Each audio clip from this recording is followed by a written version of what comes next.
Welcome to the Genius Factory. Enjoy the video. In this video, I will explain how to take off your Dodge Charger emblem. First, gather your essential tools: a heat gun, some strong fishing line, and a reliable automotive adhesive remover. Make sure your Charger's surface is clean and completely dry. It is also a good idea to apply painter's tape around the emblem to protect the surrounding paint from any accidental scratches during the removal process. Now, gently warm the emblem with your heat gun for approximately 30 seconds. This softens the adhesive, making it much easier to remove. Next, take your fishing line or dental floss and carefully slide it behind the emblem.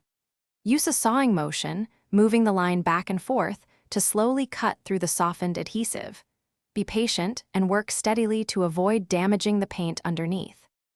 With the emblem successfully removed, you will likely have some adhesive residue left behind. Apply an automotive adhesive remover to a clean, soft microfiber cloth.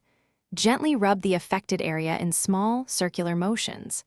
Allow the product to sit for a few minutes, as directed by the manufacturer, to fully dissolve the adhesive. Then, simply wipe away the softened residue. For the final step, thoroughly clean the area with a mild car wash soap and water to remove any remaining chemical traces from the adhesive remover. Once dry, apply a high-quality wax or paint sealant to protect the newly exposed paint surface. Take a moment to inspect the area closely for any lingering adhesive or minor scratches, addressing them as needed for a perfect finish. Thanks for watching. If you found this helpful, don't forget to like and subscribe.